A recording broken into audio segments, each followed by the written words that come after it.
Hi. So first of all, oh my God, ow, Teddy. Oh, it's just so cute. Can you hear him purring? It's just the cutest cat in the world.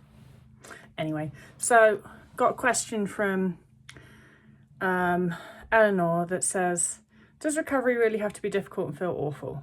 And she says that she keeps hearing that recovery is tough and uncomfortable and it's the hardest thing people have ever done, blah, blah, blah.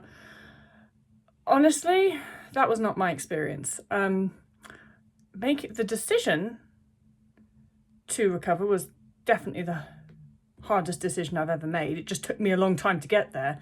And mostly that was to do with the exercise thing. For me, the decision to go cold turkey on exercise took me 4 years.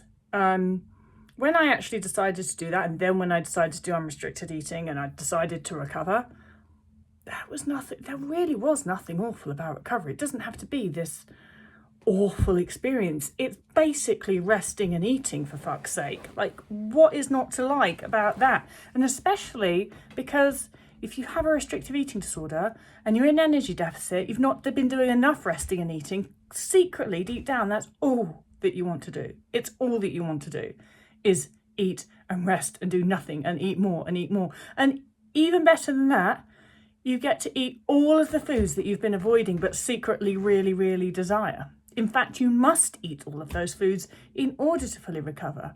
And so it really was not my experience that recovery was awful. It was great. I still remember the first day that I got up and I didn't exercise. And the night before I'd made the decision, I'm going cold turkey in the exercise. And I'd made that decision many times before, but I'd never seen it through. But I really meant it this time. And I promised myself I was going to see it through. And I got up and I kind of like, you know, when you're kind of like sleepy, and I got up and I was like, oh fuck, I want to go running like I do every morning. And I was like, wait a minute, I don't. I could just like go back to sleep. And I did just that. And it was like, I felt like I pinched myself and ruin it. It was just too good to be true. It's not too good to be true. That's recovery. And I think part of why I sort of enjoy recovery is because I'd never been in treatment, never been into a treatment centre, never really spoken to another person with an eating disorder, apart from this girl that I knew at university who had an eating disorder, but I hated her. So I definitely didn't really talk to her. Like no one had ever told me recovery is this awful thing. So I didn't go into it thinking it would be, because I just went into it thinking, I get to eat and rest finally, this is going to be great. And it was.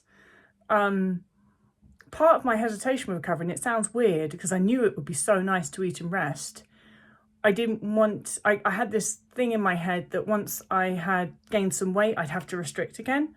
And so it's kind of like I never wanted recovery to end. So I didn't want to go into recovery because I didn't want to then have to restrict again once I gained some weight. But then obviously now we know that's not what happens. Remember, I didn't know jack shit when I started recovery. I found it all out.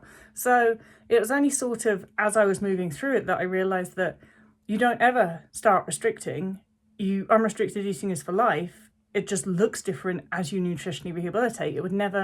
I never had to restrict. I always got to eat what I wanted. So that was great too. Recovery, honestly, highly recommend it. Couldn't recommend it enough. And I really recommend that if you're going to do it, just fucking enjoy it.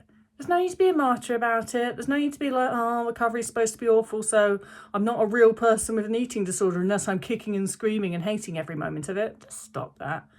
It's eating and resting. What is not to enjoy? Get on with it. Have fun.